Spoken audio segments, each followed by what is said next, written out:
And with that, I am getting word that we are ready to bring in Sharkhat for that prequel campaign, 100% run, hard, for Athena Crisis. So let's go ahead and take it away.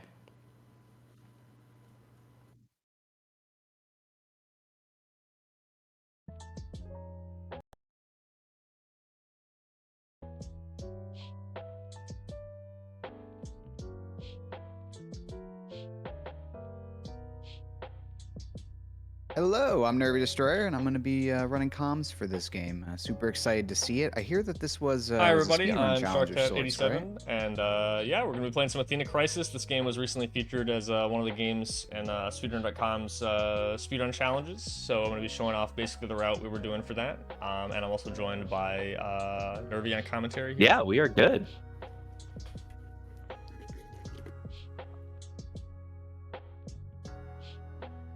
Oh, easy. Okay, cool. Yes, that's right, yeah. So we'll go ahead and jump in, and we can explain the... Oh, is that good? Okay. All right. Yeah, no, so awesome, Sharkhat. Like, we're gonna go and just make sure that we've got a couple of things super duper taken care of here on our side to make sure for the great viewing experience for everyone here in the audience. So everyone hang tight. Our tech team is hard at work to help make all of that a reality for us. All right, sounds good.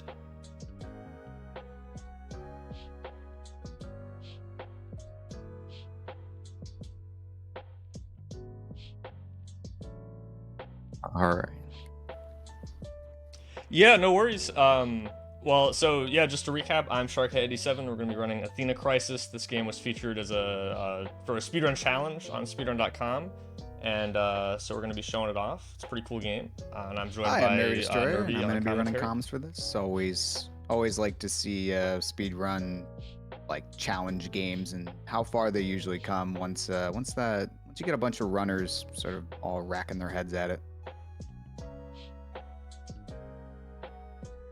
All right, so yeah, we will get started in just a second here. Time starts when we select the difficulty, which we did a little bit of a change. We're going to be switching from hard to easy, and I'll explain why, because there's been some updates to the game, and it works out a little bit better this way.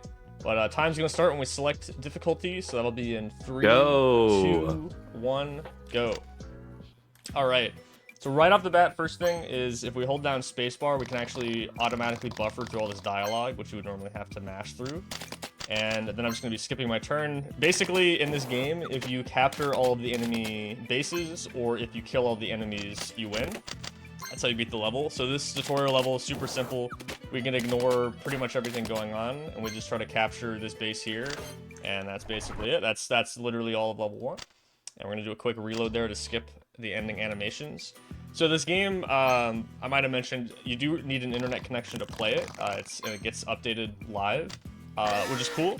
The only downside, obviously, for speedrunning is that if anything gets adjusted balance-wise, it does affect the run. So some things that have changed since the challenge, some of the animations for text and things like that coming up are a little bit slower in some places, or there's some extra ones. The whole reload function basically can skip a lot of animations and things like that, including the entire enemy team animation, but at least for the challenge, we did not allow that because it's based on your internet connection, so if you have faster internet, you get faster loading screens, basically, so, you know, that's not allowed. In this case, obviously, you know, it's just a showcase, so it's not as big of a deal, but, like in terms of, you know, because like it's pretty fast, the loading screens. It would be way faster than watching the enemy turns. But I think it's more interesting as a showcase because you actually kind of get to see a little bit more of the strategy here. So you see like what the enemy's actually doing, and then we're just using that to skip all the end level animations, basically. But that's basically why. So the switch from hard to easy. So the original challenge was on hard. And honestly, for the most part, it's not that much different, even on the order patch. But in this case, there's some AI manipulation kind of bugs that we abused a bit that have been fixed, and so certain strats don't work anymore. And again, I wanted to kind of show more the route that we were doing for the challenge. So this ended up being a little bit closer to that. So that's why I picked it. Yeah.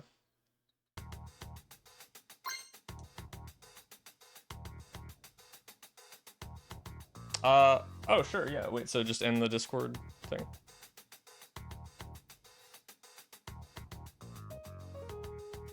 Okay, alright, sounds good. Alright, so for this level, in this case, we actually are going to capture a bunch of these bases instead of killing all the enemies. I remember joking with a few runners at one point how this game does actually get pretty difficult at some points, and genuinely we were like, I don't know how you're supposed to kill all the enemies in this level. It's like really, really hard. But we have it mapped out pretty perfectly here so that we can do it in the exact number of turns, because otherwise, in a lot of these levels, the strategy's kind of delicate in the sense that if you don't do everything perfectly, you kind of just die. Or like if you had to play one more turn in the level, you would also die. This is one of So those, like given basically. all the, I guess, updates that can happen at any time, how much has this route evolved to sort of meet those changes? So in some levels, it's just a couple little small things. Like this level is basically the exact same, for example, but we'll see it later on, especially mission 8, which is 10 levels. I don't know if we mentioned that yet. We'll talk about the 100% requirements a little bit later as well when that comes up. But yeah, in some levels, it's pretty much the same. In others, it's some like little minor adjustments. And a couple levels you'll see, we basically just have to add an extra turn, because if we didn't, the unit we're trying to protect just gets killed immediately. Like it's a case of like in some cases certain enemy AI were programmed to ignore certain things, and then that's been updated. So it's like, okay, well, if they're gonna go after this guy, then we need to protect him. So just mostly like little minor things like that. Mission 8's probably the one that's changed the most. That's the hardest level in the run, and it's just one enemy does something slightly different, and it throws off the entire level. Like the old strat does not work anymore, so I had to So is there like retool that a little bit. bunch of backups and all that to deal with all these like AI unpredictability? Because I imagine sort of like what I'm getting from what you're saying is like a lot of the AI will just kind of act differently. Like it's not static. So like moving in the same way doesn't necessarily mean the same outcome. Yeah, it's interesting because there are some levels where if you do the same thing, the enemies also do the same thing, and it's really consistent. There's some levels where the enemies can just do things. Well, at least on hard, this is how it used to be. And even during the challenge, it was kind of like this. There were certain moves the enemy could do, and you would just lose. You just lose the round. Like you could not, like at least doing it the most optimal way. Like you would just die if you got a bad pattern. That's actually the other advantage of playing on easy, I found when prepping for this, is if you do get bad patterns, that gives you an opportunity to back it up and still save it. Because on certain maps, on certain turns, there's like 3 or 4 different, outcomes you can get. And so you get experience kind of, oh, that was weird. I got the fireworks, did I die? I got the fireworks, so I thought we were good, but, okay. So, yeah, if all of our units here with these pink flags die, then we die. And we just have to capture this lab over here. I thought we had it. Maybe I don't know. I saw the fireworks. That usually means you won, so I thought we were good, but let's do that again real quick. I can kind of showcase here the reload as well. So I'm leaving... I'm not skipping all of the enemy turns, just so you can kind of see like what is going on here. There's also a couple like kind of weird things that can happen sometimes when you reload, because like sometimes it'll just like there's this weird bug where you reload, you can't like click on anything, you gotta reload again. So it's in general not super healthy for the run, for competition at least, to do it constantly, because like there's some weird things. But in this case, you can see like as soon as we reload, it skips all that. So I'll just do that a little bit so we can catch up here. I'll just move him there, protect him a bit. We might have just gotten some weird. And Sharkhat, good to squeeze in with a quick announcement. Good. There we go. Yeah, I'd love to share that we got a yeah, $100 donation from Null Games that says, thanks for speedrunning Athena Crisis. Oh my gosh, so awesome. Thank you so much for helping us support the Girls Make Games Scholarship Fund. What an awesome, generous donation. Yeah, thank you so much, Noel. Appreciate that. All right, so we made it past that. Now we are in this level lift. So this one we used to be able to do in 3 turns. The goal is to get this chopper over to any of these squares over here. But these yellow fighters are pretty dangerous. So we used to just go up the center, but again, I mentioned there's some AI changes. So they actually, there was a bug where they would just ignore the chopper if you put it in a certain spot, but that does not work anymore. So in order to not die, we're gonna go around the left side here. As you can see, it's still a little scary. But, so even on easy, this run is like intense. Like you can still like it like the difficulty is still, it's not necessarily easy, right? Like you can still get demolished if you don't play right. Exactly, yeah, and there we go, yeah. It's tough. It can actually be a pretty difficult game at times. So this level is where the 100% stuff comes into play. This would be the best time to explain it. So normally this would be the last level of the prequel campaign, but there's like an Easter egg or like a secret exit kind of thing. So if we get a ship onto this tile over here, where this sort of like shipwreck looking stuff is, then that will actually take us to 3 additional levels. Hence the 100%. So 100% is completing all 10 levels instead of just the 7. So that's what we're gonna try to do here. So you're gonna see our team is kind of just gonna get absolutely demolished over there, and we're just gonna kind of ignore it.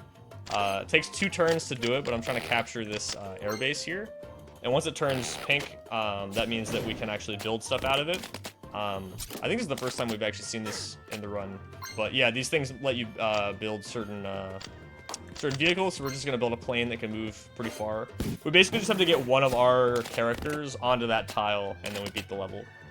And it takes us to the secret levels, like I said. So hopefully we're okay. There's like a really rare chance that you can just get blown up. Hopefully that doesn't happen.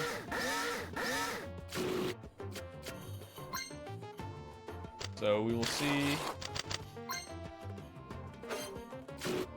If we do, it's not the end of the world. We can just run it back.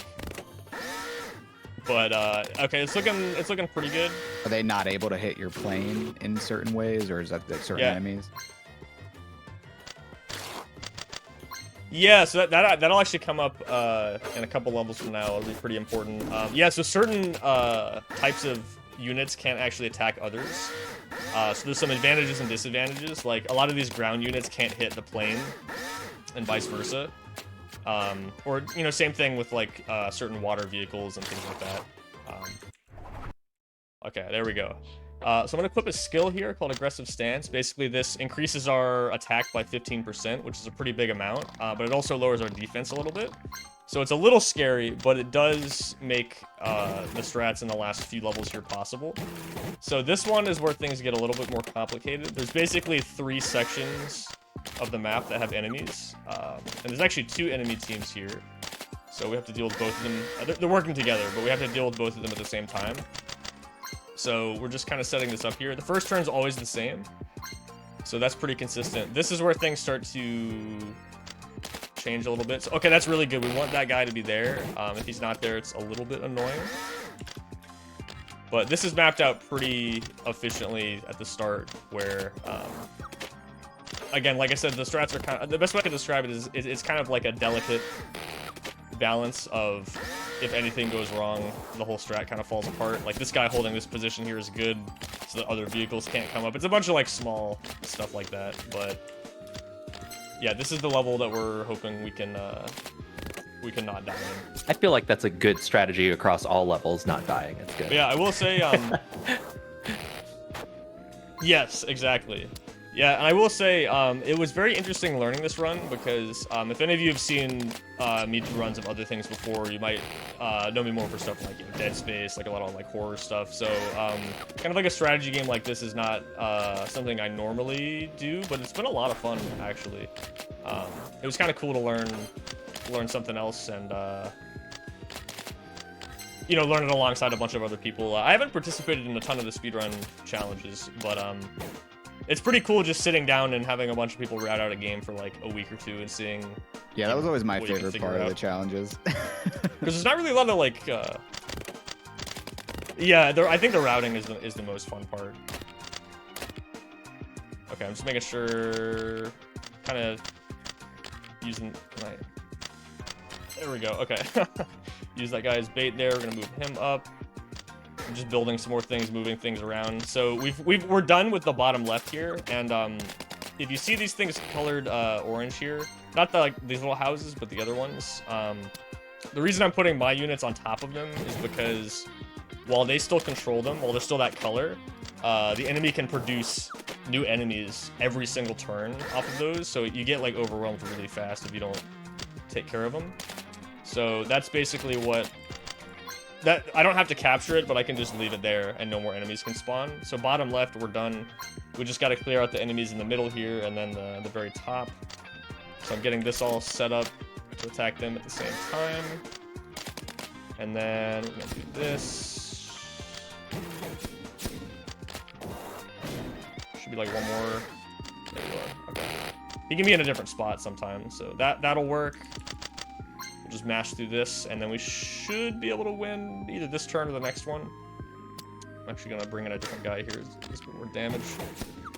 One thing I actually haven't mentioned, one cool mechanic that comes into play a bit, is the amount of damage that your characters and the enemies deal is based on their health. So if you don't have full health, you actually deal less damage. So in some cases, that's why we hit certain enemies first, so that they lose some health, so that when they hit you back, they don't, you know, do a crazy amount of damage. Okay, so that's the hardest level in the run. I'm glad we made it through that. We didn't get obliterated. This is probably the second hardest level, I would say. The goal here is going to be, again, just kill all the enemies. So we're just going to be aligning everything. We're putting some in some places, like this one's there for bait, so enemies will attack that one instead. Yeah, like I said, we're kind of just lining everything up here. That is not good. I gotta actually redo that. So fortunately, the game does actually give you an undo turn option, and that's because that plane actually needs to be in that exact spot. And I remember initially running this, that was a pretty difficult thing. Is like if you misclicked at all, you basically have to redo the entire turn, even if it's like one tile off. And that usually does make a difference. If one thing is like one tile off, it messes up the whole thing. So yeah, I just want to say shout outs to everybody that routed the game, because yeah, it's a lot, like a lot to figure out. All right, and here there's like 3 or 4 outcomes you can get basically, but the idea is we want to capture this airbase here, and with this plane here, they can't make any more new enemies, so we're pretty much. So given that like their lower health makes them do less damage, is there also like an idea of this enemy type does more damage against this enemy type kind of deal? Yes, yeah. There's certain like this particular ship against the bombers actually does a decent amount more damage, for example. And let's see. Okay, sorry, there's a little bit of RNG with these, like where these guys end up, so I'm just making sure I get, there we go. Okay, so... just more sorry, like, can you repeat your question? Are there different, like different enemy types do more damage against other enemy types, things like that? Yeah. Yes. Yeah, so yeah, there is a little bit of that. So yeah, like those particular ships do way more damage against the bombers than like the planes, stuff like that, for example. So... with the routing, yeah, that does come into play, yeah. Or like these guys are really good against these ground units. And actually, your question about like, you know, can certain enemies, you know, not attack others and things like that. So a lot of these grounded enemies cannot hit these bombers at all, and the bombers absolutely destroy them. So it's actually kind of broken if you can keep them alive. because like I mean, unless because you can run out of ammo as well, so you do have to keep that into consideration. There's enemies that can, like these aliens can sabotage your units so that they're not able to attack anymore if they get hit by that enough times, things like that. But it's not usually too bad here. We're gonna make another one of these. Okay, so we've pretty much got them here. We just need to clear out the rest of them. The only scary part is the very beginning, because the setup is kind of important, and if you don't do it right, you can die. So I'm gonna do this. Let's use these guys to take out the rest of them. Alright, we should be done on the next turn here. Again, if we're covering up their bases, they can't spawn new enemies, so there's nothing really they can do at this point. There we go, nice. Alright, that brings us to the last level. End of the line. We're going to choose that same skill that gives us the increased damage. It just, honestly, it's really just for some of the certain setups where if you didn't have it, like the extra damage buff, then the enemy wouldn't die in one hit. In this case, they barely do. So that's the main reason we do that.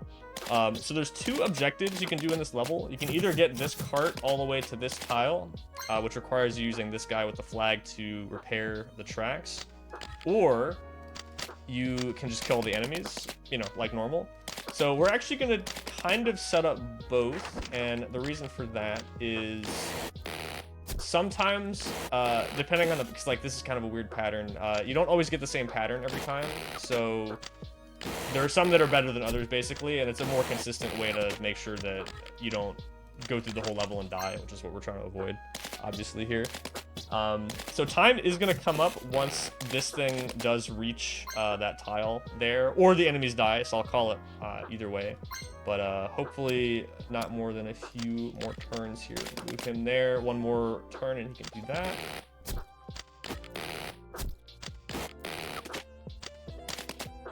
And just going to use the rest of what we got here to take these guys out.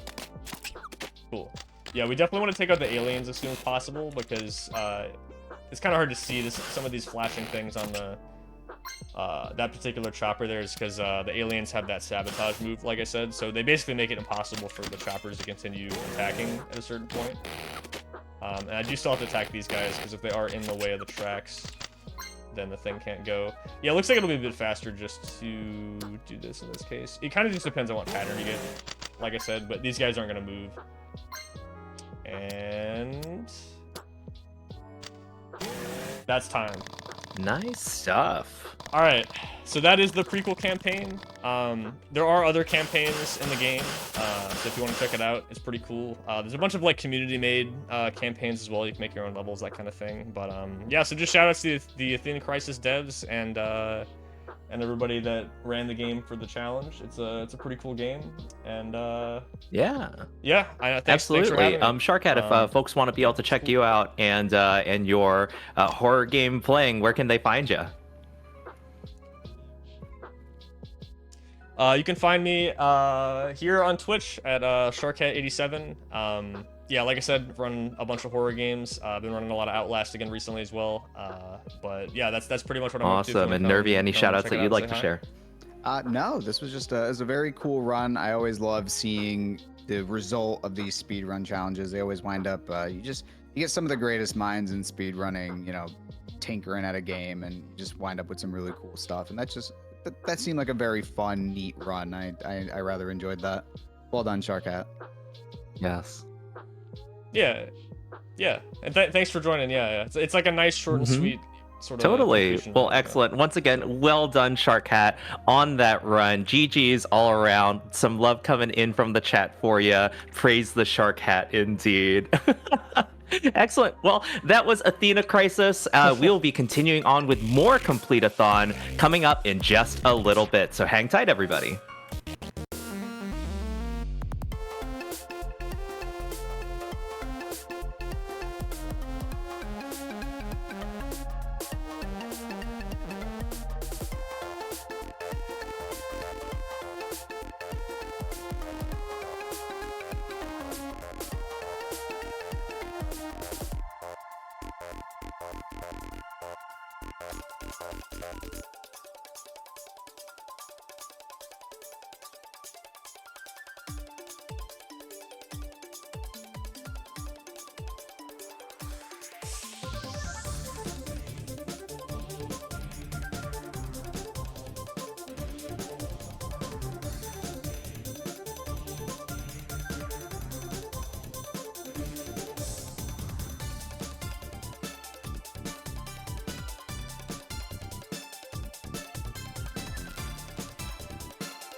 And we are back here at Completeathon 2024.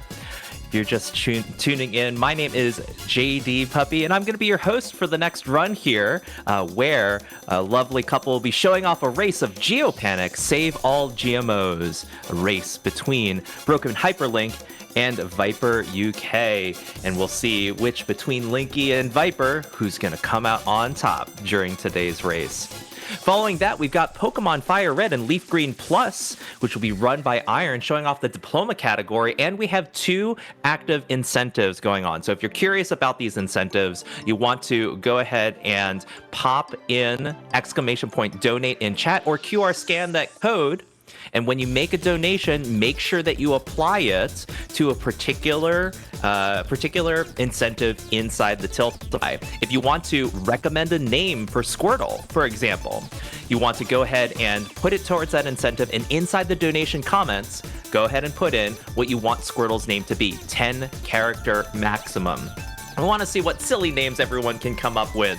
And we also have an incentive for the Catch Mew incentive in Pokemon. By the end of the game, we need to meet a $300 goal. We're $10 of the way through there. I know we could make a chat, so let's get those donations in.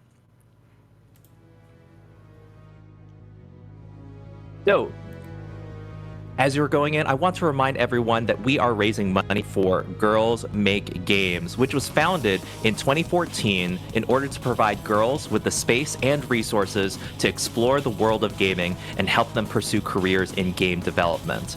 Girls Make Games has helped their alumni go on to graduate high school, college, and on to jobs in the gaming industry and wider STEAM fields. With help through your donations, the Girls Make Games Scholarship Fund will give women and girls the support they need to reach their fullest potential. So please do consider making a donation. We're over $1,100 of the way to our $2,000 goal, with plenty of amazing speedrunners showing off their completionist talents all week long. Let's go.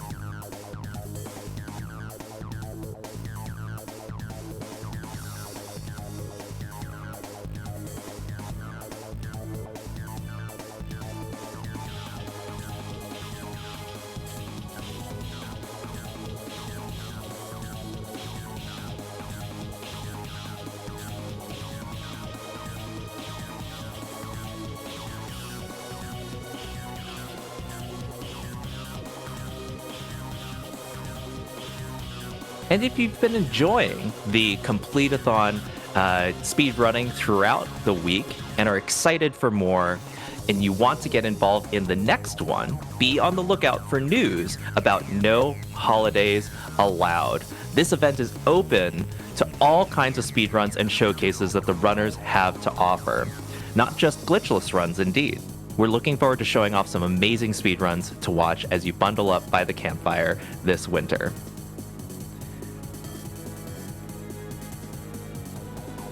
And I will say, we got a donation coming in for the Squirtle name incentive. So let's go ahead and see here. Oh, it's a $50 donation from Dante Wolf saying, early Saturday morning, and let's get those tasks completed fast. For the Squirtle nickname, we have the name Nickname. So we're going to go ahead and get that inside the bid war. You could go and support that particular name, or you could come up with your own. $50 is not too hard to overcome, for sure. So we could go ahead and see what other names the community can come up with.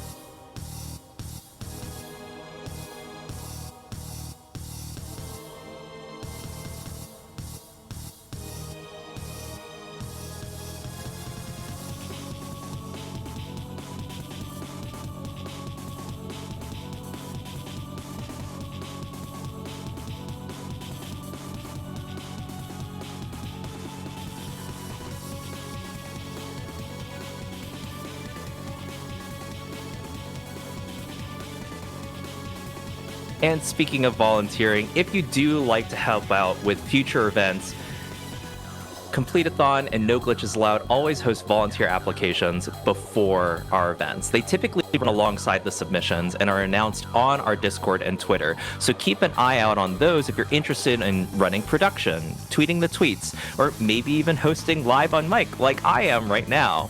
Even if you're just looking to volunteer for the first time, we would be happy to help you get your foot in the door.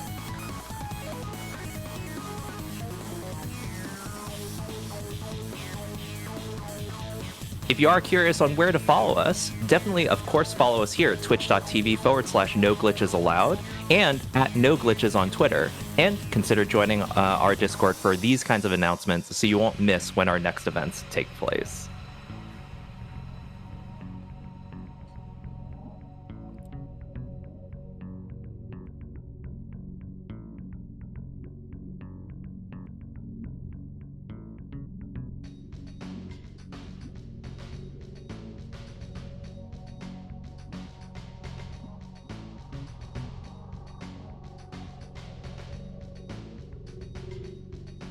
And I know that we've got a cozy little crew joining us here this Saturday morning. I've got my coffee huddled up right next to the computer. I know that some people are not coffee drinkers. Some people are tea drinkers, or some go no caffeine at all. I kind of want to know, for those that are listening in chat, what is your preferred get going in the morning beverage of choice? Feel free to pop it in the chat, or even maybe say it as a donation comment. Would love to be able to see that too. And maybe coffee could become a Squirtle nickname. Who knows? Like, I'm just saying, just suggesting.